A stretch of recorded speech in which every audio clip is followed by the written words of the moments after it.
So, hi and welcome to TAP. So, today we have Sarthak Mudgal with us, Presidential A.R. Rahman Scholar for Berklee College of Music. So, first of all, Sarthak, hi, कैसे हो तुम ये बताओ? I'm very good. Thank you so much for having me over here. TAP, the artist podcast, is the future upcoming podcast channel which is coming on social media and a lot of other platforms. I'm very grateful to be a part of it, and this is organized by very dear friends of mine. So I'm very honored, a pleasure, and can't wait for the questions to come so I can answer them with utmost honesty. Since तुम हमारे दोस्त भी हो, कुछ चीज़ें तो हमें already पता है, but other than music पे will come later. Just let us know, just let the audience know who is Sarthak Mudgal without music. Sarthak Mudgal, without music, is a very family-oriented guy who loves and appreciates very small circle of people, which has his mother, his brother, his father, his dog, and one best friend who is there in his life since class 2nd. And Wow. Sarthak Mudgal is a guy who is attracted by something which is extremely dark, and it's so dark that sometimes there is no scope for light. Is a guy who loves music which is sad and not happy. Is a guy who loves to interact less with people. Though my profession is very different, I belong to the glam world, but अब मेरी life का एक ऐसा phase आ गया जब मैं जितना कम लोगों से मिलता हूँ मैं उतना अच्छे से उस रात को सो पाता हूँ. Okay. सो इंटेंस हो गया शुरुआत में ही. काफ़ी डीप भी हो गया. काफ़ी डीप हो गया बट रियलिटी है. यस.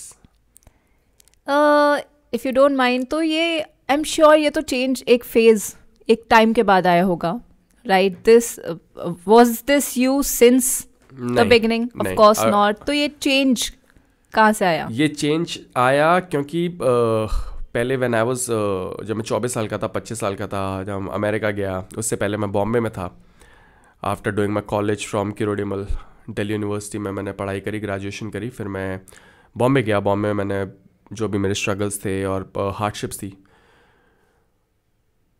तब मैं बहुत ज़्यादा बिलीव करता था लोगों को प्लीज़ करने में, क्योंकि तब ये नहीं पता था कि लाइफ में एक्चुअली करना है क्या है. हमेशा से ये तो पता था कि बना म्यूज़िक के लिए हूँ, बट ये नहीं पता था कि किसको लाइफ में एंट्री देनी चाहिए और किसको बोल देना चाहिए उसी टाइम पे कि अब आप एग्जिट ले लो.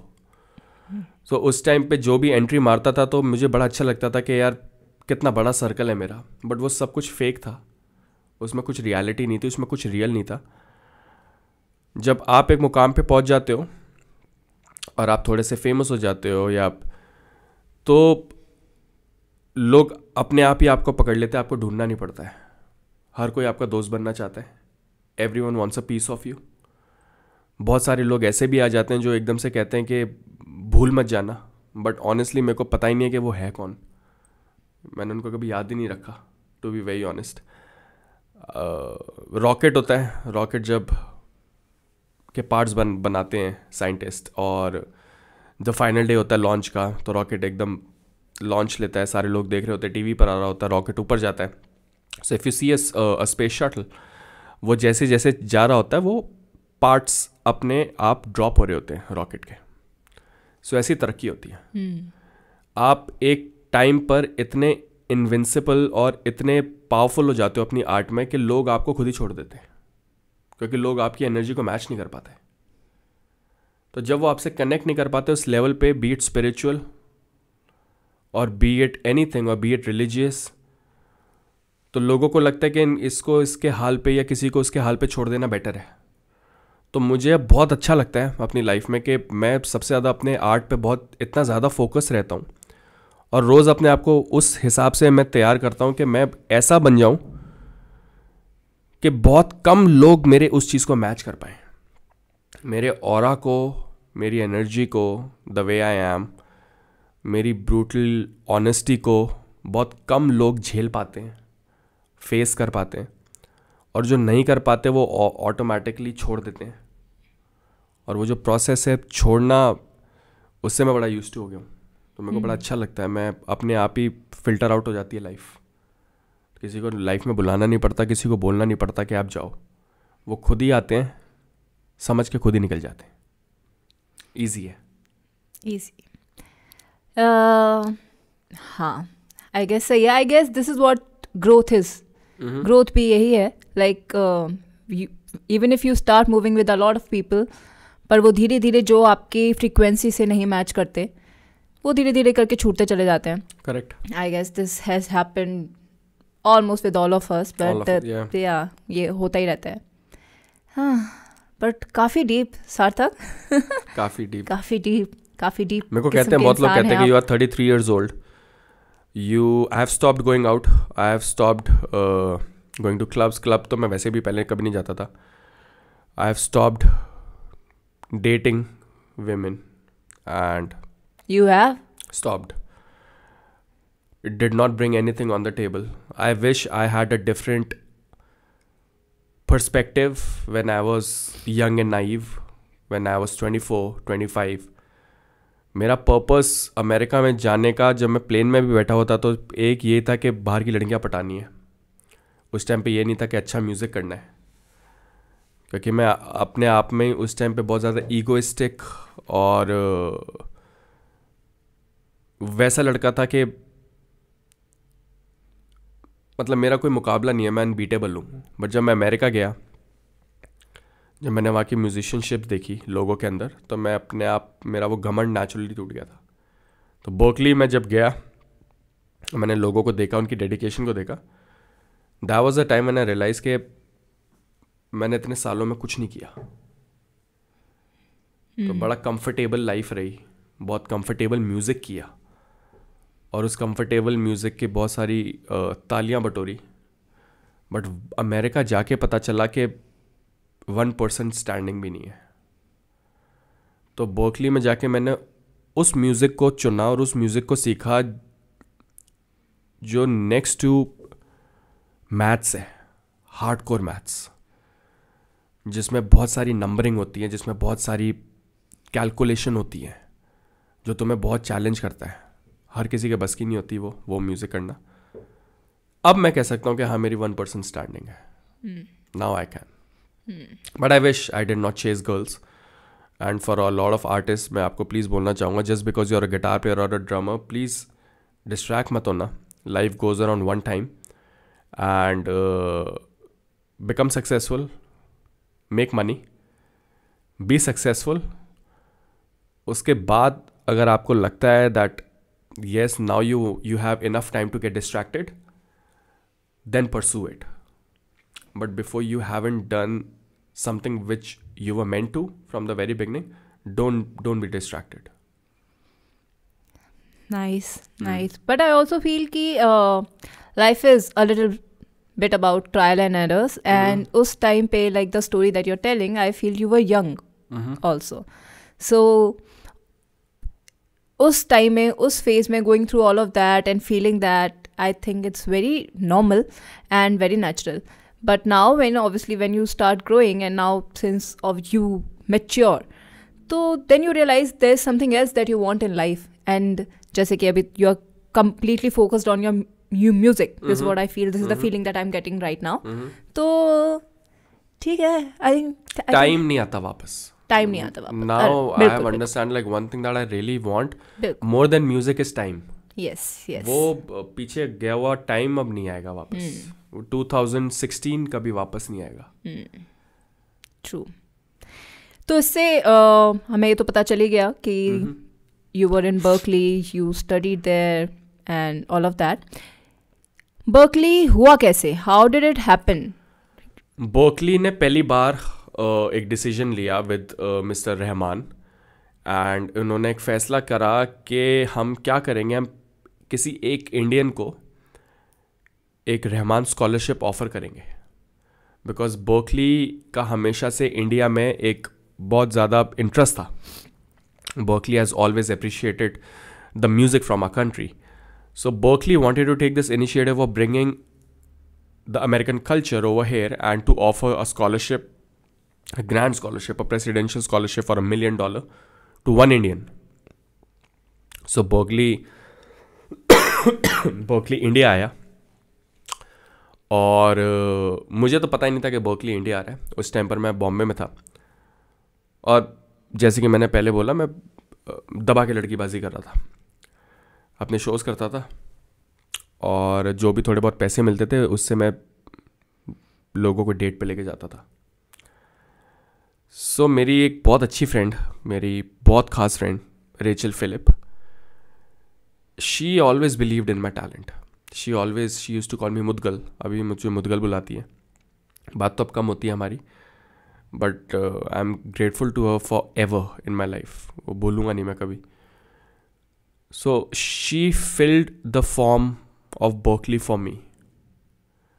10,000 रुपये का फॉर्म था उस टाइम पर। So she took the money from her father and she filled the form for me, and she told me that if there is someone who should go to America and represent India, it's you. मुझे पता ही नहीं था Berkeley है क्या, Berkeley college क्या है, मुझे नहीं पता था। अब दिक्कत ये थी कि बर्कली में होता है वेस्टर्न म्यूजिक, शीट म्यूजिक। मैंने पूरी जिंदगी करा इंडियन क्लासिकल म्यूजिक। तो जब बर्कली का ऑडिशन का बारी था, उस टाइम पे मुझे ये नहीं पता था कि जब ये मेरे से क्वेश्चन पूछेंगे या मेरे सामने ऑडिशन के टाइम पे शीट म्यूजिक रखेंगे तो मैं क्या करूँगा, क्योंकि इंडिया में लाखों एप्लीकेंट्स ऐसे थे जो वेस्टर्न म्यूजिक ऑलरेडी बहुत टाइम से कर रहे हैं। करेक्ट। तो मैंने अपने आप को एक टास्क दिया, मेरे पास 2 महीने थे। उन 2 महीनों में मैंने जितना हो सकता था मैंने लोगों की मदद ली। And Shantanu Sudarshan, who is a fabulous drummer from India, he taught me कि ड्रम को कैसे पढ़ा जाता है पेपर पर। बजाना अलग बात होती है, पढ़ना अलग बात होती है। Rubin Narayan, again a fabulous drummer, he taught me how to read. Very grateful to these 2 guys. मैंने सब कुछ करा, खूब सारे यूट्यूब लिंक देखे, बहुत सारे। फाइनल ऑडिशन डे आया, बैंड वैगन स्टूडियो, बैंड्रा। मेरा ऑडिशन था, फॉर एग्जांपल अगर मेरा ऑडिशन था the same day around 11 in the morning, applicants इतने थे कि मेरा ऑडिशन हुआ अगले दिन सुबह 3 बजे। सो बर्कली के ऑडिशन दिए कम से कम 24 लाख लोगों ने, all over India, all the cities. पहला राउंड हुआ, मैं अंदर गया, मैंने नमस्ते करी, and one of the best professors from Boston Massachusetts and from United states वो सामने बैठे थे। First round sheet music round, वो आपको एक शीट म्यूजिक दे देते हैं, वो आपको 5 मिनट देते हैं। 5 मिनट में वो कहते हैं कि do this reading for me, you have 5 minutes, go outside, figure it out, come back in 5 minutes. मेरे को जो दे रखा था उन्होंने, पता नहीं कौन सा पॉइंटर था, मैं बाहर गया, मैंने देखा, मेरे को बिल्कुल नहीं आता था। तो वो 2 महीने बिल्कुल वेस्ट। तो मैं अंदर घुस गया एकदम से। उन्होंने बोला your 5 minutes, you still have time. मैं कहा मेरे को आता नहीं है। मैंने वापस रख दिया पेपर टेबल पे। I told them that I don't know this thing, but what I know nobody in America knows, not even in Berkeley, not even you. जो मैं करता हूँ वो अमेरिका में कोई नहीं करता है, ना यूरोप में करता है, ना इंडिया में करता है, वो सिर्फ मैं ही करता हूँ। सो मैं वो करके दिखाऊंगा, और अगर आपको वो अच्छा लगा and if you think it's worth it, तो जो आप मेरे को दे रहे हो आप मेरे को वहाँ सिखाओ, फिर मैं सीखने आऊँगा। अगर आप चाहते ही वो हो जो इसको सब कुछ आता हो, तो आप ऑडिशन क्यों ले रहे हो? And how old were you जब ये हुआ था? 24। नाइस। सो मैंने उनको बोला that I will do something for you on the guitar, and if it's well enough for you, then I would love to come and I would love to study this and you teach me. So I took Santiago out. My guitar's name is Santiago. मैंने Santiago को बाहर निकाला, और हमारी एक बहुत special bonding है। मेरे गिटार में मुझे लगता है मैजिकल पावर्स हैं, and I did the best that I could. जब मैं बाहर जाने लगा तो उन्होंने मेरे को वापस बुलाया। So there was a saxophonist. तो saxophonist ने बोला कि आप मेरे साथ, why don't you jam with me for 5 minutes. So I jammed with him. Then the pianist was like, why don't you jam with me for 5 minutes? Then I jammed with the pianist. ऐसे करते करते audition, usually 15 से 20 minute का audition round था हर किसी का. मेरा audition चला 50 से 55 मिनट अराउंड. लास्ट में उन्होंने मेरे को टेस्ट करा by throwing different time signature. Time signature क्या होता है रिदम की दुनिया में? जैसे हम कोई भी चीज़ को सुनते हैं, जैसे बॉलीवुड म्यूजिक भी होता है, आधे से ज़्यादा जो भी गाने होते हैं वो एक कॉन्स्टेंट बीट पे होते हैं, एक सिंपल रिदम पर होते हैं जिस पे डांस भी करा जाता है. वो टाइम सिग्नेचर होता है 4/4. इन्होंने क्या किया, इन्होंने मेरे को बहुत सारे डेसिमल्स में और अलग 13/4, 13 और 11/4, 9/4, 17/4, जस्ट टू सी कि मैं odd possibilities basically. The most hard time if I am able to catch it और नॉट. मैं तबला प्लेयर हूं यार, तबला मेरे खून में है. सो मेरे को आप 17 दे दो या 19 दे दो, आप 23 दे दो, 26 दे दो, 2 मिनट का काम है मेरे लिए. वो देते जा रहे थे, मैं आंसर करता जा रहा था. वो फिर देते थे, मैं फिर आंसर कर देता था. तो उनके लिए बहुत सरप्राइजिंग शॉकिंग फैक्टर हो गया था कि ये इतनी जल्दी कैसे बता रहा है. वो अगर मेरे लिए, वो अगर कुछ ऐसा बजाते थे जो उनके लिए उनको बहुत टाइम लगा करने में, मेरे लिए वो 10 सेकंड था. उस दिन मुझे पता चल गया था कि स्कॉलरशिप मुझे मिलेगी. So I already felt bad for all the other applicants all over India. I wish मैं उनको बता सकता कि जाओ घर. नहीं हो पाएगा, बट नहीं बोल सकते क्योंकि. एंड 3 महीने बाद रिजल्ट आना था. आई वॉज ऑलरेडी, मैं रेडी था कि कॉल आएगी, मेरे को बोला जाएगा is this Sarthak Mudgal, congratulations you have been given the Rahman scholarship. मैं प्रिपेयर्ड था. बाकी सारे लोग आ रहे थे स्वैग के साथ, बैंड्रा वाले जो बच्चे होते हैं, यो bro killed it, I killed it, I think I am gonna get it. उनको मैं नहीं बोल सकता था, मैं यो ब्रो तो नहीं करता था, भाई भाई बोलते हैं हम. तो मैं, आई wish I could place my hand on someone shoulder and be like, नहीं हो रहा, मेरा हो चुका है, तुम्हारा नहीं होगा, तुम जा सकते हो, नहीं होगा ब्रो, सॉरी. बट ठीक है, I think every one who is working at. अब मेरी लाइफ का ये फेज़ है कि मुझे लगता है कि जो भी वर्क कर रहा है पूरे जद्दोजहद से, और अगर वो वाकई में एक अच्छा आर्टिस्ट है, तो मैं प्रे करता हूँ भगवान को कि सबको इतनी तरक्की दो कि जेलसी ख़त्म हो जाए. क्योंकि ये कलयुग के टाइम में ना, जितने भी हंस हैं उनको वो पत्थर वाले दाने मिलते हैं और कौवे मोती लेते हैं. तो हम बहुत कंप्लेंट करते हैं कि इसको कैसे फेम मिल गई. तो ये टाइम ही ऐसा है यार. आप अपना, मेरी मॉम यही कहती हैं कि you just do your work, you don't expect what's gonna come out of it. But ये टाइम ऐसा है, मतलब क्यों, लाइक व्हाट, मतलब क्या आता है तुम्हारे माइंड में कि ऐसा हो क्यों रहा है? ये जेन ज़ी अजीब सा टाइम है, बहुत ही पॉल्यूटेड टाइम है. Sorry, nobody trust no one, every, it's a blind culture. हमारे, मैंने किसी एक, I also give lectures in school. मैं DPS सुशांत लोक में लेक्चर देता हूँ as a music lecturer. And मैंने वहाँ पर पूछा था, not even there, like some, there was a time when I asked someone, I was like, how do you feel about the passing of late Ustad Zakir Hussain? So the kid replied that मेरे घर में उनकी बहुत बड़ी पेंटिंग है. So I was very shocked because according to the kid, Zakir Hussain, Ustad Zakir Hussain is a painter and not a tabla player. अच्छा, उनकी बहुत बड़ी पेंटिंग है, बनाई हुई पेंटिंग है. Oh my God. So he thought it's MF Hussain. या.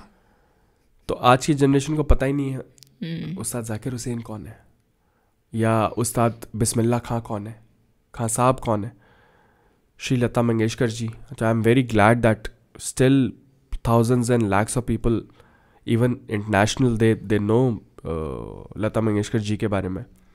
बट ये जनरेशन बहुत सैड जनरेशन है. But why like is why do you generation को थिंक शुरुआत में ही अपने टीनेज में शराब पीने में, सिगरेट पीने में और वो म्यूज़िक सुनने में, ये जनरेशन ऐसी है अब कि अगर मेरे साइड के 2-3 लोग कुछ बिल्कुल ही वाहियात अगर कुछ सुन रहे हैं, तो अगर ये उस चीज़ को डिनाई कर देंगे तो ये लोग इनको छोड़ देंगे. आजकल 6-6 साल के बच्चों को डिप्रेशन होता है, एंग्जाइटी डिसऑर्डर होते हैं. हमें नहीं पता था, हम 90s के किड हैं, बिल्कुल हमें नहीं पता था डिप्रेशन या एंग्जाइटी या ये बाइपोलर डिसऑर्डर ये क्या है. तो इनको अगर पसंद भी ना आए ना, इनको जबरदस्ती पसंद करना पड़ता है.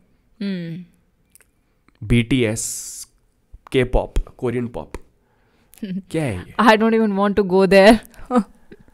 But the world is going crazy. Yeah, world is going crazy. The kids they keep coming, they ask ma'am like BTS ये आपने ये सुना है, वो सुना है. सबसे बड़ा रीजन है, the world is going crazy. Sorry but I heard few of the music. मैंने BTS का भी कुछ ऐसे म्यूजिक सुना और but I was so like shocked कि मुझे लगा कि यार ये है क्या. इसमें ना ही तो आपको लिरिक्स समझ आ रहे हैं, ना ही उसका म्यूजिक कुछ ऐसा है जो आपको लगे कि ओ माय गॉड पता नहीं क्या है. And look at our music जो हमारे पास ऑलरेडी है. बट नॉट सॉरी, वाहियात म्यूजिक है, सॉरी. और यू कैन जज मी, फील फ्री टू जज मी. एंड टर्म्स कैसी कैसी हैं. There is a category called Gen Z, then there is Gen X और हम millennials. People who are late 80s and early 90s are millennials. Then there is Gen Z. Then there is Gen X. Jim Corbett जाओ, अपना वहाँ पर cabin लो, इन सब चीज़ों से दूर हो जाओ. World is going to a darker place. People have started loving auto-tune more than someone who's actually a very hard-working singer or an instrumentalist. जिनको रियाजी लोग बोला जाता है कि रियाजी लोग हैं. A lot of people who are extremely famous, I would love to hear them live, one-on-one. Try मारो, आप वो कभी करोगे नहीं.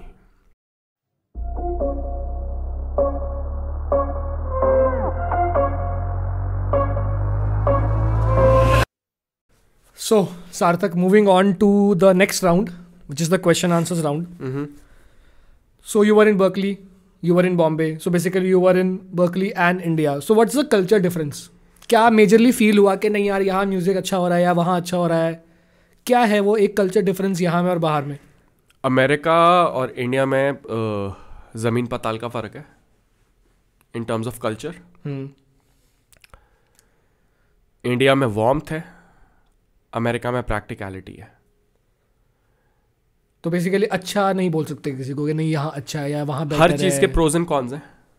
मैं अमेरिका को डिमीन करके इंडिया को बहुत अच्छा या इंडिया को डिमीन करके अमेरिका को बहुत अच्छा, ऐसा नहीं है. हमारे यहाँ पर माँ बाप को जितना प्यार दिया जाता है, जितनी केयर करी जाती है, वहाँ उतनी ज़्यादा रफनेस और हार्शनेस है अमेरिका जैसे शहरों में. मैं तो 6-7 साल रहा हूँ. Musically I would choose sincerity के मामले में और ऑडियंस के मामले में. उस ऑडियंस को अगर आप 20 अलग तरीके का म्यूजिक सुनाएंगे तो वो सुनती है. यहाँ पर अनफॉर्चुनेटली सैडली एक ही तरीके का म्यूजिक चलता है. जैसे हमारे देश में एक ही तरीके का स्पोर्ट्स भी खेला जाता है जो है क्रिकेट.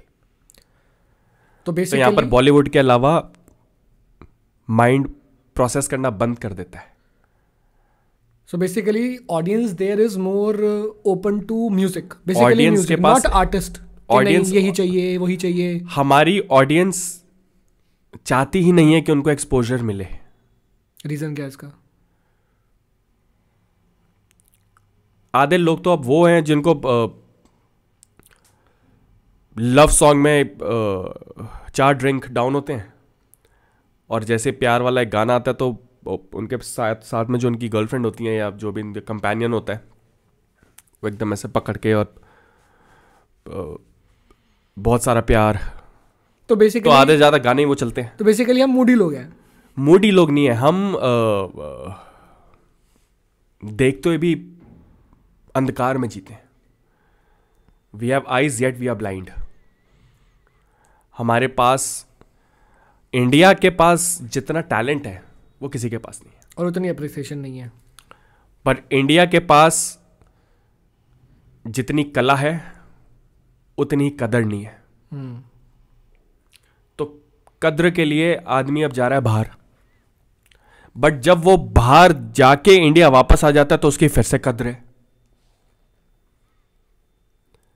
आज भी इंडिया गेट पर या बहुत सारी जगह पे किसी भी फॉरेनर के साथ फोटो खिंचवाना ही is a privilege for Indians. Sadly या वो जाके बोलते कि मैम 1 फोटो प्लीज। क्यों? किसी और के साथ खिंचवा ले यार, किसी इंडियन के साथ खिंचवा ले। क्या क्यों ऐसा क्या हो रहा है? एड शीरन यहां पर आता है, ये लोग आप ये पॉइंट ध्यान से सुनना। एड शीरन, और अगर आपको गुस्सा आ रहा है मेरी बातों पर तो मुझे फर्क नहीं पड़ता यार, करते रहो गुस्सा। एड शीरन यहां पर आता है, सारे लोग पागल हो जाते हैं, आधे से ज़्यादा तो लोग। मैं आपको बताता हूँ रियलिटी क्या है, और इसको तो ज़रूर आप डालना अपने पॉडकास्ट में, ये जो मैं आप बोलने जा रहा हूँ। हम सब कुछ डालेंगे। आधे से ज़्यादा लोग जो कोलप्ले और एड शीरन के कॉन्सर्ट में जाते हैं ना, उनको आधे से ज़्यादा गाने तो उनके पता ही नहीं होते हैं। ये जाते इसलिए ताकि इंस्टाग्राम पे स्टोरीज लगा सके। आधी से ज़्यादा दुनिया हमारी इंडिया की शो ऑफ की दुनिया है। ये लोग जाते इसलिए ताकि अपनी टिकट का सेल्फी लेकर और दिखा देते हैं कि कोलप्ले देखने जा रहे हैं, because we can afford the ticket. इनको नहीं पता है, इनको आधे से ज़्यादा वी नेवर चेंज गाना, या कोलप्ले जब शुरू हुआ था एज ए कोलप्ले, जब येलो था, साइंटिस्ट था, ट्रबल था, जो पैराशूट एल्बम थी, और ये जेंजी को आधे से ज़्यादा गाना ही नहीं पता है। इनको वो एक्सपीरियंस चाहिए जब इनके हाथ में वो रिस्ट बैंड पहना दिया जाता है, जब क्रिस मार्टिन एक गाना ऐसा करता है जब वो रिस्ट बैंड लिट हो जाते हैं और पूरा वो कलरफुल हो जाता है पूरा एरिना। इनको वो एक्सपीरियंस चाहिए, इनको गाने पता ही नहीं है। इनको आर्ट से इनको कुछ लेना देना नहीं है, इनको कुछ लेना। आप जितने एंथुजियाज्म के साथ एड शीरन के या कोलप्ले के टिकट खरीदते हो, श्रेया घोषाल जी के कॉन्सर्ट में भी चले जाया करो ऐसे। True, she is one of the most phenomenal singer. She is fantastic. या हमारे ऐसे कितने आर्टिस्ट हैं जो इतने फैबुलस हैं, बट कभी आपने ओल्ड स्कूल आज के टाइम में जिन्हें हम भगवान मानते हैं, भगवान तो नहीं बोलूंगा, चलो जिन्हें हम बहुत मानते हैं, भगवान की बराबरी इंसान कभी कर नहीं सकता, हमारी उतनी औकात नहीं है, बट हम जिससे बहुत रियाजी और बहुत अपने कला का पक्का मानते हैं, कभी भी आपने सुना है कि पता चला कि इनका कॉन्सर्ट आ रहा है 10 मिनट में टिकट सोल्ड आउट हो गई हो? कभी नहीं, कभी नहीं। बहुत मुश्किल है, बहुत मुश्किल। 10 15 20 दिन तक बुक माई शो पे चलता ही रहेगा वो। यहां पर आधे घंटे में टिकट, मुझे भी नहीं पता ये कितना गिमिक है, कितना स्टंट है, इनके पीआर वाले क्या करते हैं जो एकदम से बता देते हैं कि 10 मिनट में टिकट सोल्ड आउट हो गई हैं, फिर ब्लैक हो रही होती हैं, और फिर भी ब्लैक होने के बावजूद भी फिर भी टिकटें बिक्री होती हैं। तो ये हमारे इंडिया में ये जो इतने अच्छे आर्टिस्ट हैं जो एक्चुअली में गा सकते हैं, आधे से ज़्यादा लोग तो अब देखो गा नहीं सकते। मैं नाम नहीं लूँगा, हमें पता है, आप नाम नहीं भी लोगे तब भी पता है। मुझे लगता है कि इनको गाना नहीं आता है, मुझे लोगों को पता ही है। They are very good composers, compose बड़ा अच्छा कर देते हैं। मेरे को नहीं पता स्टूडियो में एक्चुअली में यही कंपोज कर रहे हैं कि साथ में 3-4 और लोग बैठे, बट अगर यही कंपोज कर रहे हैं तो आप उतना ही टाइम थोड़ा गा भी लो रियाज में अपने आप को, सुबह का या शाम का, जब भी आपको रियाज करना है, क्योंकि जब आपको बहुत बड़ा ग्रैंड स्टेज दिया जाता है, या आप जब एक्चुअली में 60, 50, 40 हज़ार लोगों के सामने होते हो, तो क्या हो जाता है। इससे एक बहुत इंटरेस्टिंग क्वेश्चन आया, because you are a percussionist. अभी जो म्यूज़िक बन रहा है वो सारा लूप पे बन रहा है, सारा इलेक्ट्रॉनिक म्यूज़िक बन रहा है, तो एक वो डिफरेंस भी आया। अब आप पुराने गाने सुनो, उसमें क्या अच्छा तबला बज रहा है, क्या अच्छा ढोलक बज रहा है, एक एक इंस्ट्रूमेंट पे बारीकी से काम हुआ हुआ है, सितार है, मतलब स्ट्रिंग है, मेलेडी है, परकशन है, उसमें पूरे हाइज एंड लोज हैं, येट उसमें इतना टेक्नोलॉजी नहीं है, इंस्ट्रूमेंट ज़्यादा है। अब टेक्नोलॉजी आ गई है, तो एक शायद एक परकशनिस्ट को उतना फेम शायद उसलिए भी नहीं मिल पा रहा क्योंकि म्यूज़िक लूप पे बन रहा है, या एक इलेक्ट्रॉनिक म्यूजिक का कल्चर ज़्यादा है। Me as a percussive guitar player, as an instrumentalist, मेरा विजन बड़ा क्लियर था शुरुआत से ही कि मैं कभी कॉम्प्रोमाइज़ नहीं करूँगा, कभी किसी के पीछे नहीं बजाऊँगा। मेरी ईगो कह लो, अगर मैं आप कोई भी जिसको आप सुनते हो जब आप गाड़ी चला रहे होते हो, या whoever artist that you listen to, आप उस सिंगर को सुनते हो, बट उस सिंगर के पीछे जो इंस्ट्रूमेंटलिस्ट बजा रहे हैं आपको उनका एक भी नाम पता है? अगर मैं आपको बोलूं कि XYZ सिंगर का ड्रमर कौन है, आपको नहीं पता। उस सिंगर का लीड गिटार प्लेयर कौन है, आपको नहीं पता। तो इंस्ट्रूमेंटलिस्ट की तो बहुत कम की पहचान हुई है हमारे देश में। मैं भी किसी के पीछे बजा सकता हूं और हर शो का 50-60 हज़ार उठा सकता हूं, बट मैं वो करना नहीं चाहता। मेरी शुरुआत से ही मैं एक टाइम का खा लूंगा, कम फैंसी लाइफ जी लूंगा, बट करूंगा वो जो मेरा मन करता है। But this electronic music kicking in, आपको लगता नहीं है कि थोड़ा सा और लोग सुनना नहीं चाह रहे, या एजुकेट नहीं है, या एक्सपोज्ड नहीं है इस चीज़ को लेके कि नहीं अच्छा यार क्या अच्छा इंस्ट्रूमेंट नॉलेज, कहीं ये लैक फील हुआ आने के बाद? अब आप आए वापस, आपने सीख लिया, आप एक you play Indian classical on a guitar, not much people do it, I guess nobody does it, so and then people are appreciating you there in Berkeley. You were given scholarship, now you are back to India. ये scholarship में कोई India में थोड़ी कोई देता। ये talent अंग्रेजों ने मेरा देखा तो उन्होंने बोला कि हाँ यार इसको बाहर बुलाओ। अब जर्नी कैसी है? रूथलेस है, कटथ्रोट है, हंट है। अभी भी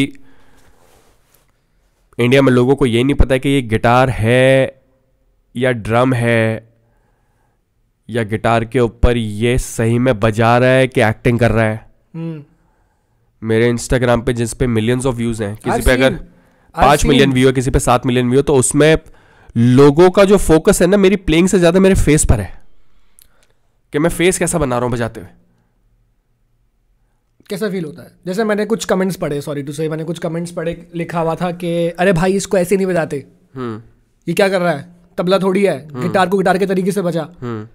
तो वो जो मैं उन ऐसे लोगों को उनके हाल पे छोड़ देता हूँ। वो हेट्रेड है या वो लैक ऑफ नॉलेज है? हेट्रेड होनी बहुत जरूरी है, क्रिटिसिज्म होना बहुत जरूरी है।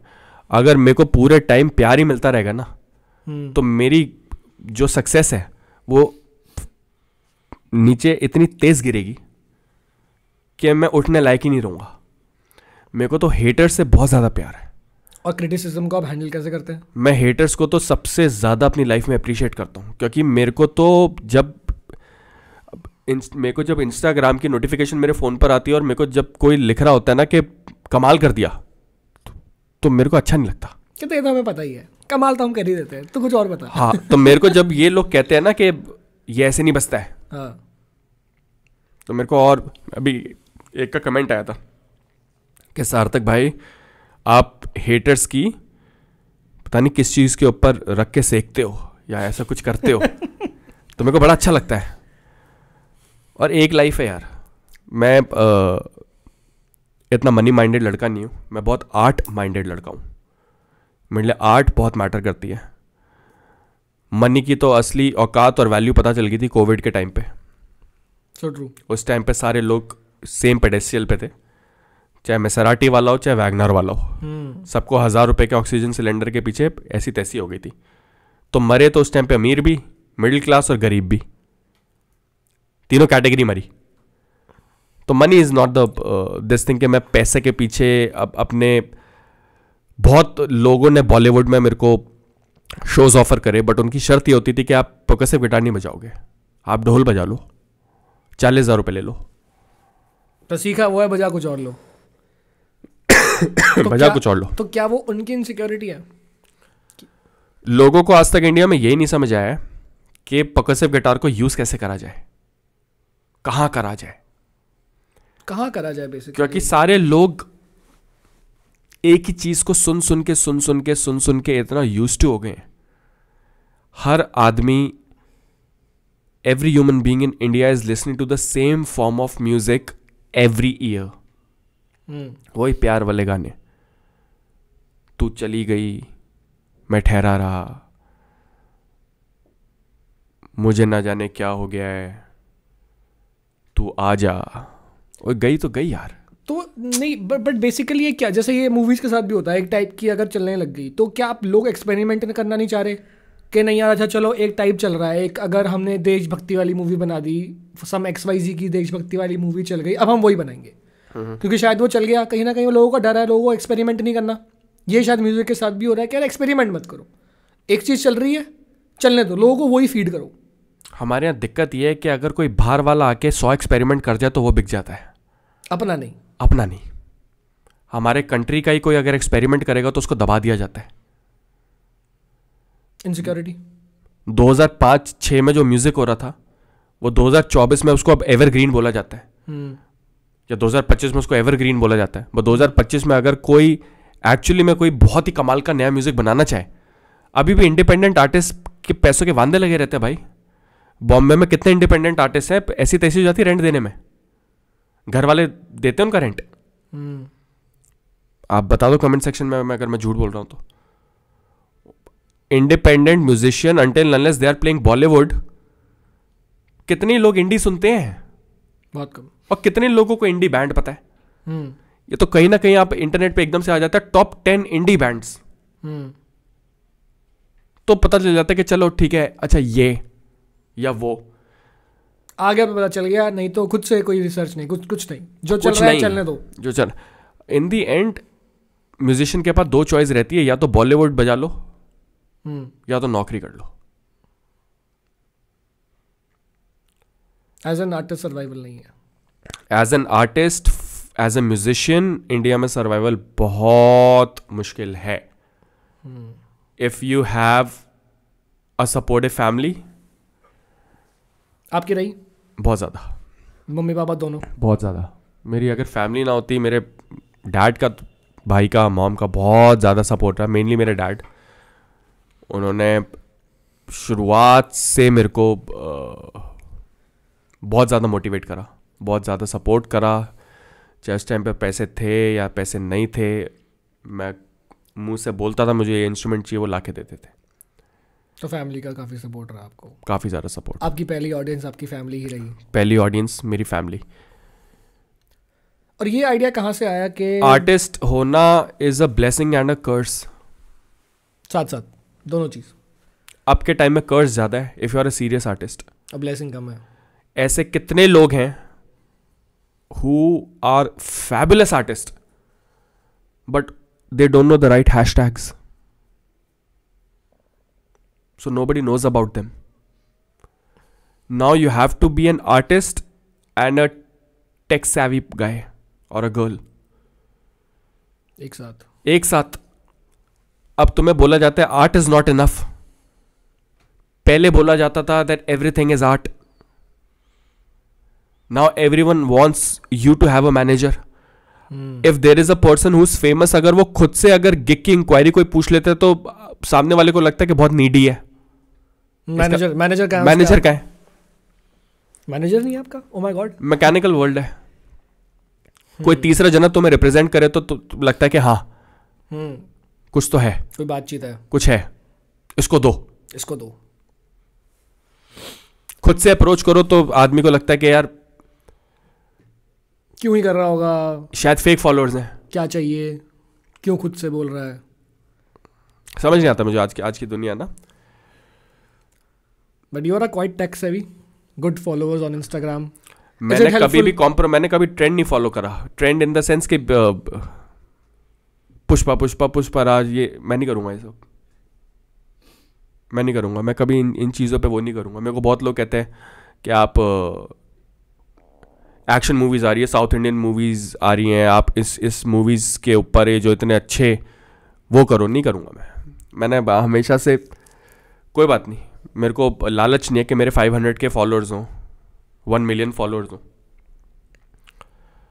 अगर जब मेरे पास 2000 फॉलोअर्स थे तब भी मैं पूरी ईमानदारी से म्यूज़िक करता था। अभी 90,000 फॉलोअर हैं तब भी पूरी ईमानदारी के साथ म्यूज़िक करता हूँ। अगर आपको मेरा म्यूज़िक पसंद आता है तो बहुत अच्छी बात है। मेरा काम है मेहनत करना, एक लाइफ है मेरी। अब मेरे को नहीं पता आगे जाके मैं कौवा बनूंगा कि कबूतर, या दोबारा इंसान बनूंगा, या दोबारा से गिटार प्लेयर के I'll be reincarnated or like whatever, like I'm gonna like take a birth as a guitar player again as सार्थक मुदगल। कुछ गारंटी नहीं है, पता नहीं आफ्टर लाइफ क्या होती है। ये वाली लाइफ है, इसमें अच्छा म्यूजिक करूँगा, वही करूँगा जो मुझे पसंद है, चाहे वो ट्रेंडिंग हो चाहे नहीं हो, या ट्रेंडिंग ना हो, चाहे टॉप 10 चार्ट में हो चाहे टॉप 10 चार्ट में ना हो, चाहे मेरे 50 लाइक आए, चाहे 100 लाइक आए, चाहे 100K लाइक्स आए। आर्ट स्प्रेड करना है बस। जब मैं फेमस नहीं था, जब मेरे 2000 फॉलोअर्स थे, तो मैंने बहुत लोगों को अप्रोच करा, सीन पे मैसेज छोड़ देते थे। अब ये लोग मेरे साथ कोलैबोरेट करना चाहते हैं क्योंकि मेरे कुछ रील्स पे 5 मिलियन आ गए, 6 मिलियन आ गए, एक रील पे 12 मिलियन आ गए। Now they want collaborate with me. क्यों? जबकि आर्ट तो पहले भी वही था, आर्ट अभी भी वही है। आर्ट पहले, टैलेंट तो तब भी मेरे में था, टैलेंट अभी भी मेरे में, अब क्यों करना है मेरे साथ कोलैबोरेट? क्योंकि डिफरेंस ये है कि जब कोई, पहले जब फॉलोअर्स नहीं थे तो अगर मैं किसी को फॉलो करता था तो मैं एक बस लिस्ट में होता था कि this person started following you. अब अगर मैं किसी को फॉलो करता हूं तो वो प्रायोरिटी में आता है, सार्थक मुदगल स्टार्टेड फॉलोइंग यू। तो जब वो अब प्रायोरिटी में आता है तो अगर अब मैं मैसेज करता हूं तो उस मैसेज को भाव दिया जाता है। पर यार टैलेंट तो मेरे में तब भी था। तो जिस टाइम पर मैं बोलता था कि आप प्लीज एक बार देखो मैं परकसिव गिटार बजाता हूं, please give me a chance, तब कोई भाव नहीं दे रहा, तब कोई पूछता भी नहीं था। ऐसे बॉलीवुड में बहुत है, मैं अभी नाम लूंगा तो कंट्रोवर्सी हो जाएगी। बहुत सारे बॉलीवुड सिंगर हैं जिन्होंने मेरा पागल बनाया, मेरे को अपने स्टूडियो में बिठा के रखते थे, अगले दिन मेरा नंबर ब्लॉक कर देते थे। ये सोशल मीडिया पे दिखाते हैं कि हम कितना लोगों को सपोर्ट करके चलते हैं और हम कितना ज़्यादा म्यूज़िक के, तुम कुछ नहीं, तुम धंधा करते हो, तुम म्यूज़िक नहीं करते, तुम बिजनेस करते हो। Music is a business for you and not an art. All you wanted to do is make money out of music, but not do music. Like music को म्यूजिक की तरह नहीं देखा आप लोगों ने, आपने बिजनेस बनाया हर चीज़ को। तो क्या ज़रूरत नहीं है म्यूज़िक को बिजनेस बनाने की, क्योंकि शायद सर्वाइवल नहीं है क्या? म्यूजिक तो अब म्यूजिक अब रहा ही नहीं, पहले था, अब म्यूजिक नहीं है, अब बिजनेस है, अब सिर्फ पीआर है, अब स्ट्रैटेजी है। How you are making music अब 10% है। So basically it's you make cash, I will make cash, you just go in a studio और just say the lyrics of this particular song and अपनी मर्क में बैठ के वापस घर, बाकी हम संभाल लेंगे। तो म्यूजिक तो बचा ही नहीं है। You feel sad about it? Very sad. I am still a guy who loves and listen to Manna Day and बड़े गुलाम अली खान साहब, किशोर कुमार एंड रफ़ी साहब, सबसे ज़्यादा रफ़ी साहब। तो वो गायकी थी, वो वन टेक आर्टिस्ट थे। अब तो ये कुछ भी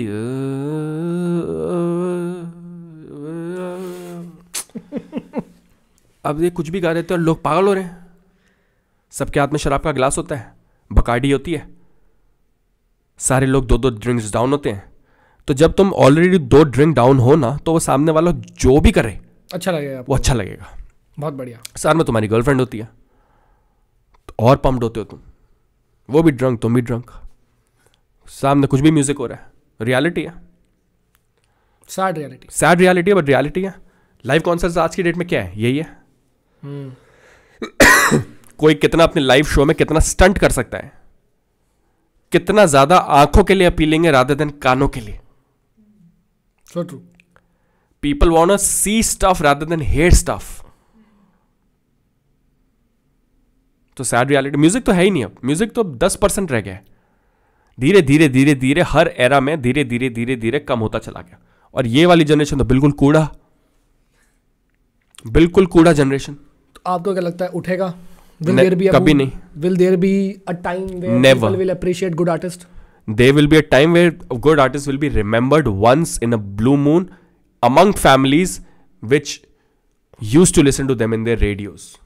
जैसे आज हम यही बोलते हैं कि यार हमारे पापा के ज़माने के गाने अच्छे थे। Our father and mother as a large generation of people For good music. जिनकी वजह से हमने ये सुना। Exactly. ये जो नए मॉडर्न फैमिलीज हैं और ये जो मॉडर्न मम्मी पापा एकदम से आए हैं, MNCs वाले who are making money in 6 figures, ये खुद कूड़ा म्यूजिक सुनते हैं और वही वो आगे पास ऑन कर रहे हैं। वो ही आगे पास ऑन होता है।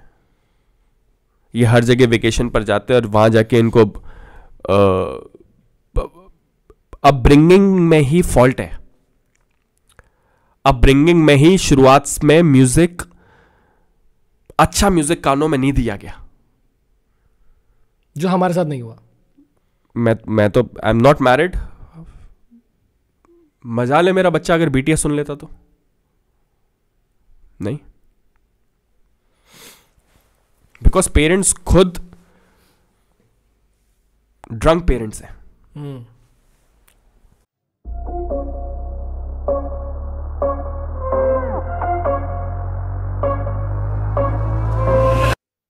So coming back to square one, why guitar? क्या दिमाग में चला उस टाइम पे? मुझे गिटार नहीं बजाना आता। गिटार बजाना आता है बस। हाँ, मेरे को गिटार नहीं बजाना आता। अगर मेरे को कोई गिटार पे रख के बोले कि play all these chords for me, तो मेरे को नहीं आता। तो ये सोच कहाँ से आई कि नहीं मैं गिटार को ऐसे नहीं ऐसे बजाऊंगा? जब मैं कॉलेज में था तो एक कोने में एक बहुत पुराना गिटार पड़ा हुआ था। Which is now your actual no, Santiago तो मैंने, डैड ने मेरे को बाद में दिलवाया। तबले क्योंकि बारिश के मौसम की वजह से ख़राब हो गए थे सारे। अच्छा। सो जो मेरी सोसाइटी की जो प्रेसिडेंट थी किरोड़ीमल कॉलेज में, Shashwati Roy Chaudhary, she asked me that since you are here in college and now you are a part of the music society, अब तबले खराब हुए तो कोई बात नहीं, बट जो कॉयर चल रहा है, जो इंडियन क्लासिकल गा रहे हैं, उनको आप एटलीस्ट टेम्पो दे दो गिटार पे, कैसे भी दे दे। अच्छा। तो बहुत कोने में एक गिटार पड़ा हुआ था, बहुत पुराना, सालों साल पुराना। तो उस गिटार को मैं लेके आया और मैंने तबले की तरह उस पर टैप करना शुरू करा। वो टैप करते करते करते करते मुझे रियलाइज हुआ कि यार समथिंग इज हैपनिंग। उस दिन मेरी मुझे कॉलिंग समझ आई। If you want to be a good artist, be it in any field, be ready to be hated. अगर आप अच्छे आर्टिस्ट बनना चाहते हैं, ट्रू आर्टिस्ट, तो आपकी निंदा बहुत होगी। वो निंदा करने वाले लोग आपसे क्योंकि कनेक्ट नहीं कर पाते। लोग उन्हीं के साथ ज्यादा कनेक्ट करते हैं जब लोगों को लगता है कि ये तो मैं भी कर सकता हूं। अब लोगों की छोड़ो, लीव। आपको क्यों लगता है कि आधे से ज्यादा जो लेजेंड्स हैं वो मरने के बाद फेमस हुए? Very less living legends. Very less living legends. जैसे कि आपके म्यूजिक फील्ड में बहुत दोस्त हैं, एक जनरल ऑडियंस क्रिटिसाइज कर रही है, which is fine. General audience को इतना एक्सपोजर भी नहीं है। मुझे तो म्यूजिशियंस भी लाइक नहीं करते, तो उनको भी प्रॉब्लम होती है इस चीज से। म्यूजिशियंस को भी प्रॉब्लम होती है। See, if you're innovating with a guitar, is a guitar player happy with it? No. Why? Because guitar player is getting 20 likes, I'm getting 20,000. उसको लग रहा है एक्सप्लॉइट हो रहा है, ये क्या? उसको लग रहा है कि मेरे में ऐसी क्या कमी रह गई है, ये ला रहा है 20,000, उसे भी चाहिए 20,000, आ नहीं रहे। वो दुनिया जहां के हैशटैग पेल रहा है, फिर भी नहीं आ रहे। मेरे 20,000 के 20 लाख हो रहे हैं। तो जनरल रियलिटी है, जेलसी होती है, लोगों को होती है। तो जनरल ऑडियंस क्रिटिसाइज कर रही है, बट मुझे लग रहा है आर्टिस्ट भी एक माइंड वाइज ओपन नहीं है कि नहीं यार चलो किसी ने कुछ इनोवेट किया है तो लेट्स बी सपोर्टिव। 50-50 है। जो 50% आर्टिस्ट हैं जो बिल्कुल भी मेरे को सपोर्ट नहीं करते हैं, आप क्रिटिसाइज करते हो, जो कहते हैं कि ये तो शो ऑफ है, तो मैं बिल्कुल आज ये बात बोलना चाहूँगा कि अगर आपको लगता है ये शो ऑफ है तो एक बार आप गिटार में हाथ लेके 1% भी करके दिखा दो। अगर आपने कर दिया तो मैं परकसिव गिटार छोड़ दूंगा।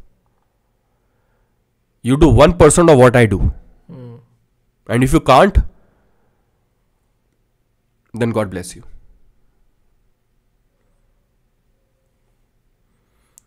शो ऑफ के लिए भी मेहनत होती है। ऑफ कोर्स आप अपने बेड से ऐसे चादर हटा के पानी का गिलास पी के शो ऑफ नहीं कर सकते किसी चीज में। शो ऑफ के लिए you need to have skills to show off. लोग बोलते हैं कि ये कितना फैंसी बनता है, या कोई लोग कहते हैं कि लड़की कितनी फैंसी बनती है, क्या शो ऑफ है? पैसा है उनके पास भाई, तुम्हारे पास नहीं है। आधे से ज्यादा जो लोग ज्ञान देते हैं ना कि मनी इज नथिंग, उन्होंने कभी मनी देखी ही नहीं, या उनके पास बहुत है। नहीं, जो लोग कहते हैं कि यार money is very this thing and that thing, money doesn't buy happiness. Money buys shit tons of happiness. Money makes you capable of not dealing with people you don't like. सच बात। That's what money does. तो ये जो लोग कहते हैं ना कि money is nothing, पैसे से बड़ी चीज बहुत चीजें हैं, पैसा तो बस लिमिटेड होना चाहिए, क्योंकि उन्होंने देखा ही लिमिटेड। तुम्हारे पास जेब में 500 रुपए, तुम कह रहे हो कि मनी इज नथिंग। और जिनके पास एक्चुअली में जेब में 500 रुपए, अगर तुम उनको 5 लाख ऑफर करो, झट से ले लेंगे। सारे लॉजिक फेल हो जाते हैं। सब लॉजिक फेल हो जाते हैं, सारे लॉजिक फेल हो जाते हैं पैसे के आगे। सच बात है। जितने भी लोग काम कर रहे हैं, चाहे कोई भी इंडस्ट्री में कर रहे हैं, कुछ भी कर रहे हैं, किस चीज के लिए कर रहे हैं? पैसे के लिए। पैसे के लिए। Moving on, let's talk about your struggling stories. I want to hear. बहुत स्ट्रगल, अभी भी स्ट्रगल है। स्ट्रगल कभी खत्म नहीं होगा। एक कोई ऐसी स्टोरी जो लाइफ में साथ रह गई, इंसिडेंट जो नहीं जा रहा जहन से। मैंने अपनी लाइफ में सारे बर्थडेज ऑलमोस्ट सारे अकेले ही मनाए हैं। बॉम्बे में जब था, मैं अकेले ही रोता था, बहुत रोया मैं अकेले, चीज़ें तोड़ देता था, बहुत ज़्यादा गंदे घरों में रहता था, बहुत ज़्यादा, जिनका रेंट होता था 2,000-2,200 रुपये समथिंग। सो मैंने बहुत गंदा टाइम देखा है। तो ये जो चीज़ होती है ना कि आप एक बार, हाँ अब मेरी सिचुएशन बहुत अच्छी है लाइफ में, बहुत कंफर्टेबल है, बहुत अच्छे घर में रहता हूँ, टच वुड, भगवान ने मुझे बहुत सपोर्ट करा है। और अगर ये भी नहीं होता लाइफ में तो मैं क्या ही कर लेता यार। मेरे को फेम चाहिए थी, मेरे को फेम मिला। People crave to get recognized by people on social media apps. They do, कुछ भी हो रहा है, कुछ भी हो रहा है, कुछ भी हो रहा है। सो दे लव। आधे से ज्यादा लोग तो वेकेशन करते हैं दूसरे लोगों के लिए, कि देखो कहाँ गए, कि हम देखो यहां से होके आए हैं, बाहर से होकर आए हैं। इनका खुद का मन नहीं करता एक्चुअली में वेकेशन का। इनको दिखाना होता है कि we are capable to go to different destinations, we are so much well off, we are better than you. Everyone is trying to pin down someone. तो ऐसे पिन डाउन वाली जनरेशन में मैं सच्चा म्यूजिक करके अगर मेरे को 2% एप्रिसिएशन भी मिल रही है तो मैं बहुत ग्रेटफुल हूं। आई एम वेरी ग्रेटफुल। हाँ, पैसा मेरे पास टिकता नहीं है, जितना भी पैसा आता है मैं बहुत रूथलेस स्पेंडर हूँ। घर वालों के लिए हमेशा ये सोचता रहता हूँ अब कहाँ खर्चूँ। तो कहाँ जाता है major spending? Clothing, food. I am a very colourful guy. अब लाइफ में थोड़ा सीरियस हो गया हूँ, सीरियस नहीं काफ़ी सीरियस हो गया हूँ, शांत हो गया हूँ। एंड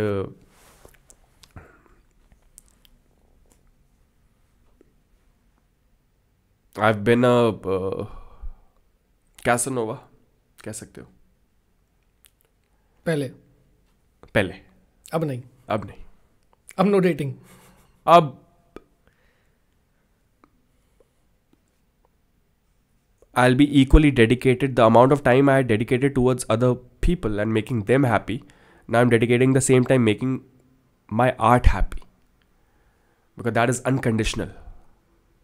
मैं जितना अपने आर्ट को टाइम दूंगा मेरे को आर्ट उतना वापस देगा. लोग नहीं देंगे. अगर मैं 80% ऑफ द लोग जो मेरी लाइफ में जो नए नए आए वो इसलिए आए क्योंकि मैं फेमस हुआ. अगर मेरे पास वो फेम नहीं है या होती तो म्यूजिक तो होता ही. म्यूजिक तो होता, बट इन लोगों की भी कभी एंट्री नहीं होती. Everyone wants to be associated with you when you are doing something really amazing in your life. When you are doing something extremely fabulous in your life is when the devil comes and knocks. And the devil can come in form of a friend or someone you love, and all of a sudden everything can crash for you. So is this a dark side of Sarthak Mudgal? You said you're a very dark person. Very dark person. I've never liked happy things. I love staying by myself. I love not picking phone calls. I love not texting anyone.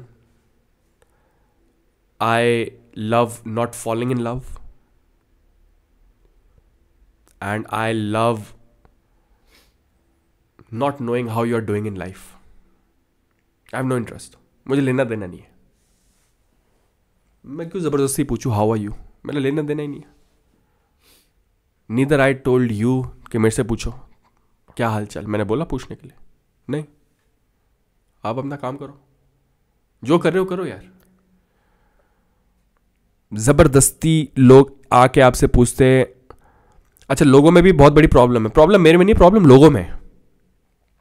मैं तो बहुत honest हूं. लोग कहते हैं self love. Love your self. If you actually love your self, अगर कोई तुम्हारे पास आके तुम्हें बोले कि यार यू डिड ग्रेट, और अगर मैं बोल दूं आई नो, तो इगोइस्टिक है. तो कितना रूड है. ये तो बहुत कॉकी है. इसमें तो ह्यूमिलिटी नहीं है. अगर मैं बोल दूं कि अरे नहीं, ये तो अरे कितना हम्बल है. प्रॉब्लम लोग दोबले हैं. ये सारे लोग डबल फेस्ड हैं. इनको ऑनेस्टी नहीं पसंद. ये बस गूगल के कोटेशंस पे जीते हैं आधी दुनिया. Love your self. कर तो रहा हूं लव, और कैसे करूं? तुमसे डाइजेस्ट नहीं हो रहा. हाँ, ये भी एक प्रॉब्लम है. ये बहुत बड़ी प्रॉब्लम है. ये भी एक प्रॉब्लम है. You have amazing tattoos. I know. अरे I know. What's your tattoo story? सारे डार्क हैं. ये तो नहीं बताऊंगा. ये अलग अलग हैं. इल्यूमिनाटी हैं. बहुत लोग कहते हैं कि आप आपने कुछ सैक्रिफाइस किया है. और सबसे बेहुदा और बेतुका सवाल जो मेरे से बहुत लोग इंस्टाग्राम पे पूछते हैं कि क्या नेक टैटू में आपको दर्द हुआ? आप मेरे घर आ जाओ, मैं तुम्हारे कर देता हूँ नेक पे टैटू. Of course, आप मेरे को फिर बताना आपको कैसा लगा. तो ये कैसा क्वेश्चन है? मेरे से लोग पूछते हैं कि आपको नेक टैटू के टाइम पे क्या दर्द हुआ? मना कर दो, नहीं हुआ. नहीं, मैं अब आंसर ही नहीं करता. मैं इंटरेस्ट नहीं ले लेता अब इन चीज़ों में कि मैं इस चीज़ का आंसर करूँ. It's useless. And how many are they? 18 tattoos. 18 tattoos. I love tattoos. I love inking on my body. बहुत लोग कहते हैं कि like I don't want something permanent on my body. ठीक है, that's your call. That's your choice in life. This is my choice in life. और 90% of the times like अब मेरे को टैटूज और ज़्यादा बनवाने में मज़ा इसलिए आता है ताकि अगर कभी घर में मेरे रिश्ता है तो वो ऑटोमेटिकली मेरे को देख के रिजेक्ट हो जाए. टैटू वाले से नहीं करना. टैटू वाले से नहीं करना. ये लड़का ठीक लाइन पे नहीं है. तो ये भी एक नोशन है. इंडियन फैमिलीज में है. इंडियन फैमिलीज में ये नोशन है बहुत बड़ा कि ये लड़का खराब है, क्योंकि इसके टैटू। ये लड़की खराब है, इसके बहुत टैटूज है। एक फैक्ट बताऊं, जिसके जितने टैटूज होते हैं ना वो दिल का उतना साफ होता है। All the people who have tattoos are actually very kind people. तो टैटू का तो वैसे भी कोई, जैसे आई हैव 7 मुझे और थोड़े से बनवाने हैं, पर मेरे को भी था इनिशियली, लोगों ने बोला क्यों कर रहा है, क्या कर रहा है, क्या मज़ा आ रहा है दर्द सहने में। फिर किसी ने बोला अरे आज की जनरेशन को मज़ा आ रहा है दर्द सहने में। अरे भाई I am doing it to myself, I love, it's a body art for me, it's again it's a expression of art for me. Plus tattoo is an investment. Of course, why not. अब बहुत लोग मेरे से inspired होते हैं in terms of tattoos and all, afford नहीं कर पाते यार बहुत लोग, बहुत महंगे टैटू, बहुत महंगे टैटूज होते हैं। I know, to my tattoo guy you are charging too much. तो जो अफोर्ड नहीं कर पाते तो वो तंग होके बोलते हैं कि ये क्या बकवास है।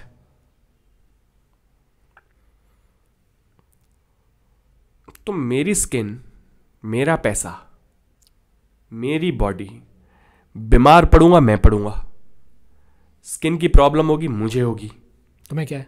तुम्हें क्या है? Are you part of Illuminati? क्या आपने सैक्रिफाइस किया है? एक आर्टिस्ट तो हर चीज सैक्रिफाइस ही करता है, गेस क्या नहीं करता। नहीं, अब मैंने बोलना शुरू कर दिया कि मैं इल्यूमिनाटी का पार्ट हूँ। I am a part of Illuminati and whosoever I don't like gets damaged very badly in life. तो लोग मैसेज ही नहीं कर रहे अब नहीं करते। बहुत बढ़िया। बहुत क्यूरियोसिटी के साथ मेरे से पूछते हैं कि यार डिड यू सैक्रिफाइस एनीथिंग? हाँ, आपने ब्लड दिया है कहीं? ये पूछते हैं मेरे से, गूगल करते हैं पहले, उतनी सोच है यार। सो दे गूगल सम स्टफ और उसके बाद फिर then they reach out to me. I am not a part of Illuminati and all, to be very honest. I did this, it's a big thesis, मैंने इसके बारे में बहुत पढ़ा।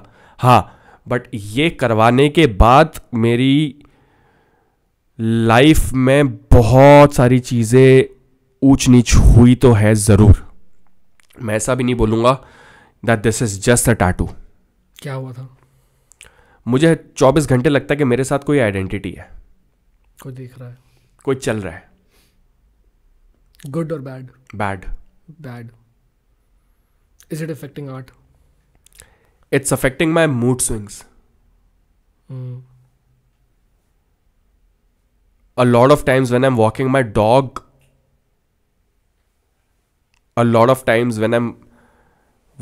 dog, मैं चलता चलता रुक जाता हूँ क्योंकि मेरे को लग रहा होता है उस टाइम पे बहुत strong sense of,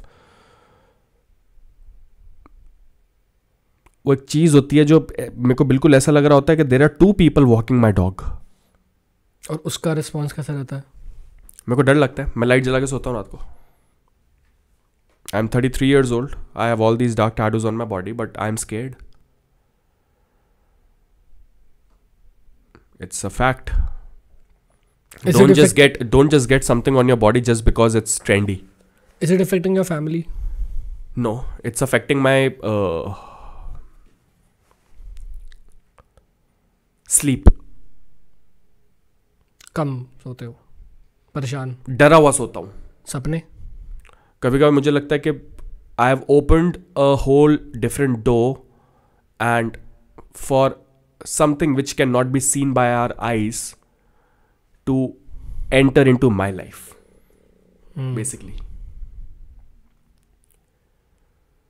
so it's a very strong feeling, बहुत ज़्यादा स्ट्रॉन्ग फीलिंग है। I am always attracted towards something which is very dark. Do you want to get rid of it? I want to get more into it. Amusing. अच्छा लग रहा है. Intriguing, हाँ. It's very पता नहीं. It's like something attracts you a lot. बहुत weird है, but हाँ इसके इफेक्ट होते हैं आपके ऊपर. तो अगर आपको इल्यूमिनाटी बनवाना है, प्लीज़ मुझे देख के मत बनवाना. बहुत लोग आजकल दूसरे लोगों से इंस्पायर होकर टैटूज बनवा लेते हैं, ऐसा मत करना कभी भी. For all the young generation, please don't get carried away.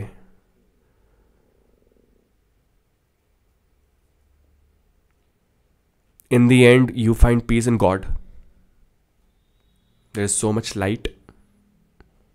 You believe in God? A lot. I believe in Guruji a lot. I believe in Neem Karoli Baba a lot. I believe in भगवान Shiv a lot. But मैं कभी भी ऐसे disparity नहीं करूँगा कि ये अलग अलग भगवान है. देयर इज़ अ लाइट, बहुत पावरफुल लाइट है. हम देख भी नहीं सकते, एक्सपीरियंस भी नहीं कर सकते. हम बस बाउ डाउन कर सकते हैं और अपना ग्रैटिट्यूड शो कर सकते हैं और ग्रेटफुल हो सकते हैं. जो नेगेटिव चीज़ें होती है, जो डार्क साइड्स हैं and the dark things, they attract you more when you are actually a very pure soul.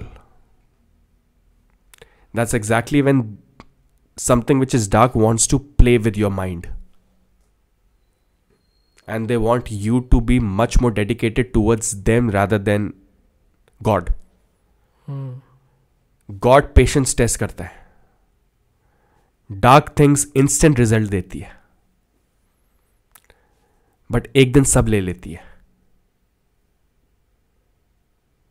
God तुम्हारी डेडिकेशन देखता है, फिर जब मिलता है तो वो फॉरएवर होता है. डार्क थिंग्स तुम्हें टेम्प्ट करती है और तुम्हें टाइम बीइंग हैप्पीनेस देती है. शॉर्ट लिव्ड, बहुत short lived. This is what I also feel कि being an artist you are very much connected to all the energies, I would say. All the energies. I won't say a white light but also a darkness. An artist के mind में क्या चल रहा है you never get to understand. हम बहुत Moody लोग होते हैं, हमारे साथ हमें झेलना बहुत मुश्किल होता है. Just because we are more open. Just because we are more twisted. Only a twisted mind can have art inside. Not a normal mind. Art can only come and exist and breathe in isolation. Art cannot live among people. आप अगर dancer हैं या आप अगर poet हैं या आप अगर पेंटर हैं, if you are in a room full of people, art will not come to you. Art will only come to you when you are by yourself. Isolated. So if we want to be isolated, then people address to us like he is a depressed artist. जबकि ऐसा नहीं है. We need time to process and create something. Later on, that thing might become a masterpiece. Sure. But जो उसकी जो एक पूरी process होती है, हमें अपने आप को अकेला करना बहुत ज़रूरी होता है. Doesn't matter who is there with us in our life, but there are couple of hours and it might take days for us to realize the importance of what actually was our calling in the first place. Yes, so true.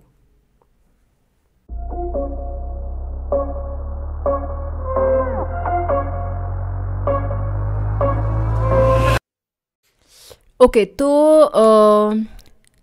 according to you, what is the gray area of your field? क्या लगता है? अब 90% luck है, 10% मेहनत है.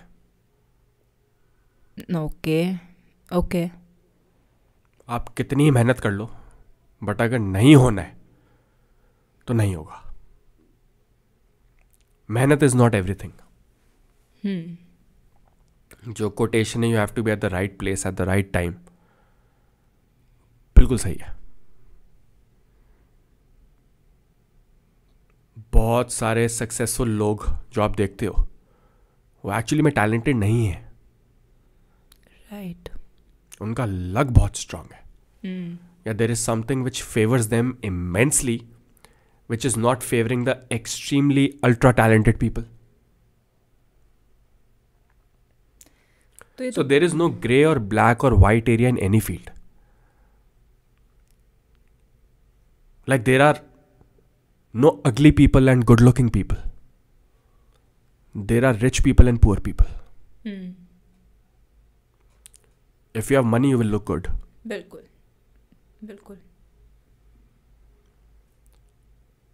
So you do your work, but apart from your work, if you can also bring in your life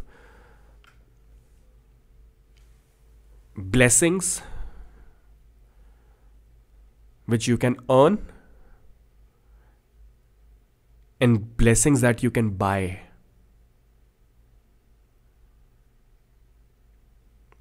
Use both. Today we buy blessings. Correct. We pay money and they give us something which will bless our future. Correct. And we do good stuff towards people we love. We show kindness, we show care, and we receive unconditional blessing. So blessing तो आपने जो भी कमाई है आपकी life में, specially coming from your mother and father,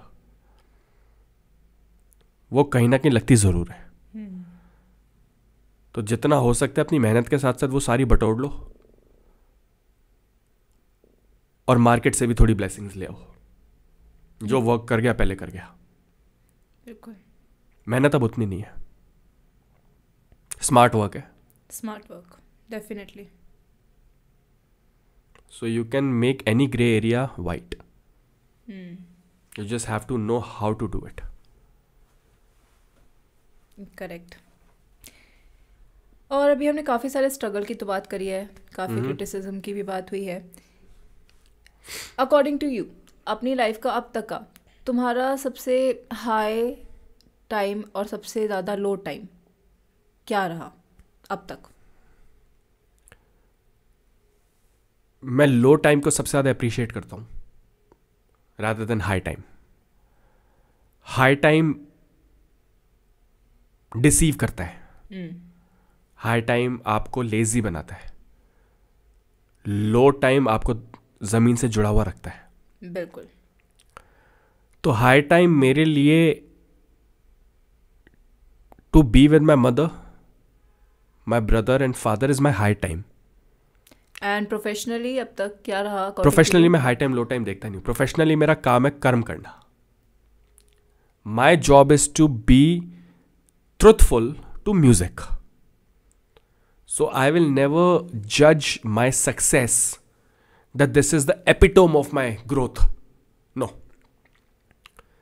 My job is to work every day towards something which came in my life as a blessing. So मेरे लिए high is the fact that I'm still able to see mother and father.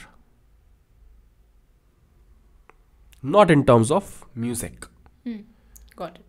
Music for me is साधना.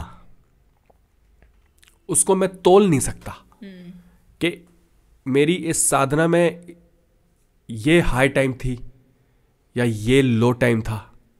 ये तो एक infinite practice है. ये मुझे हजारों बार इस बॉडी में और इस माइंड के साथ मरना पड़ेगा और दोबारा पैदा होना पड़ेगा, तब जाके मेरे को 1% ऑफ म्यूजिक आएगा. सो मुझे जितना भी सक्सेस या फेलियर मिलता है वो मैं लिखवा के आया हूं. वो होना ही था. ओके.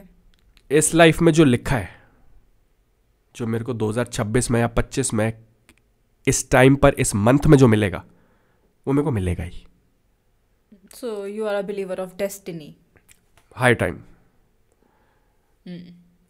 आपको वो मिलेगा ही. Nobody can take it away from you. So there is no high time or low time. There is just time. Either you be friends with time or you completely neglect time. Time doesn't stop for anyone. True. True. So whatever is happening in your life, you accept it. You hug it, you embrace it, and you sleep over it. Okay. तो चलो finally अभी हम we are coming towards the end of Intense it. हो गया तुम्हारे लिए. Intense हो गया, काफ़ी ज़्यादा डीप हो गया. हमने सोचा था हम थोड़े से मज़े भी करेंगे, मज़े करे, but more than that it was very deep and it was nice. Obviously I have known you पहले से ही, बट अभी और भी बहुत सारी चीज़ें पता चली. मेरे लिए भी नया था क्योंकि I already know you, but still it was there was so much new stuff कि oh that I got to know today. Yeah so true. Sarthak Mudgal, so intense, काफ़ी डीप, काफ़ी डीप, बिल्कुल. Thank you so much for having me, both of you, and I really wish and hope this podcast becomes really successful, and it's a great way of letting people express their emotions and feelings and to share it among a lot of people जो बोलने से और express करने से कतराते हैं. हम artist के पास एक सबसे बड़ा गिफ्ट है, एक्सप्रेस. हमारे एक्सप्रेशन में ही हमारा पूरा आर्ट छुपा होता है. जाते जाते anything you would want to just give away as a food for thought और your lasting impact, whatever. Be extremely kind towards your parents,